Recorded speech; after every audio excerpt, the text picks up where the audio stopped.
In high school, we were all obsessed with the occult. It was a phase most kids went through, but for my group, it was more than a passing interest. We spent our weekends searching for ghost stories, trying to contact spirits, and dabbling in rituals we found online.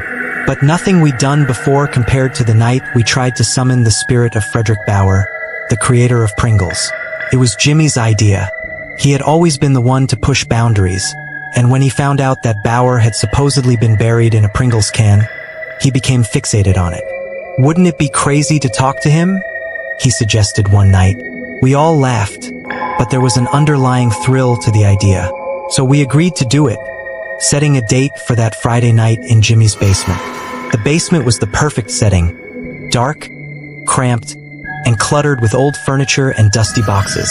We set up a circle of candles around an old Ouija board we'd borrowed from Sarah's older sister.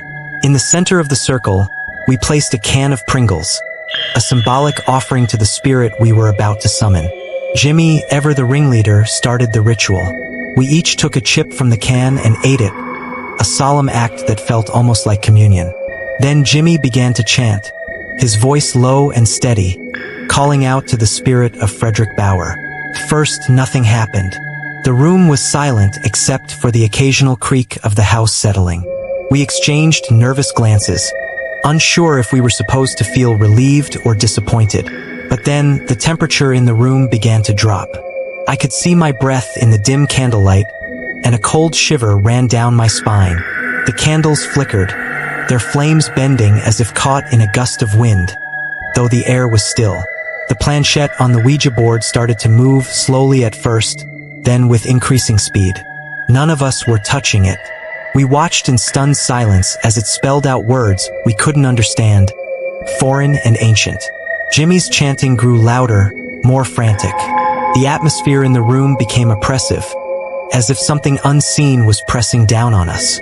Suddenly, a deep, guttural growl echoed through the basement, causing the candles to flare up and then extinguish all at once.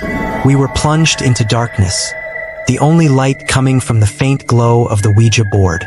A heavy, suffocating presence filled the room, and the air grew thick with the scent of decay. Then we heard it, a whispering, hissing voice that seemed to come from everywhere and nowhere at once. It was saying something, but the words were indistinct, like a language we couldn't comprehend. Panic set in. We tried to end the seance, but the planchette wouldn't cooperate. It moved erratically across the board, spelling out "no" over and over, as if the spirit was refusing to leave. Suddenly, Jimmy let out a scream as he was thrown across the room, his body slamming into the wall with a sickening thud.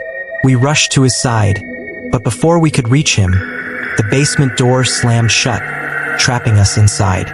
The whispering grew louder, more insistent, and I could feel something cold and slimy brush against my skin. I was yanked backward, my hair pulled by an invisible force. I screamed, but my voice was drowned out by the cacophony of sounds filling the room. The whispering, the growling, and the sharp crack of bones as Sarah's arm twisted at an unnatural angle. She cried out in pain, tears streaming down her face as she clutched her broken arm. Then we saw it, a dark, shadowy figure with glowing white eyes, standing in the corner of the room. It moved slowly toward us, its presence growing more oppressive with each step. The figure reached out, and Jimmy began to convulse, his body shaking violently as the entity seemed to merge with him. Jimmy's eyes rolled back in his head, and when he spoke, his voice was a horrifying blend of his and the spirit's, deep and distorted. He grabbed Sarah by the throat, lifting her off the ground as she choked and gasped for air. In a desperate attempt to save her, I grabbed a crucifix from the pile of occult items we'd brought and thrust it toward Jimmy. "Leave her alone," I screamed, holding the cross in front of me like a shield. The spirit recoiled, releasing its grip on Sarah. Jimmy collapsed to the floor, unconscious, as the shadowy figure dissipated into the air. We didn't waste any time. We grabbed Jimmy and dragged him out of the house, our hearts pounding with terror. As we sat in the car, too scared to move, I noticed something in the back seat, the Pringles can from the ritual.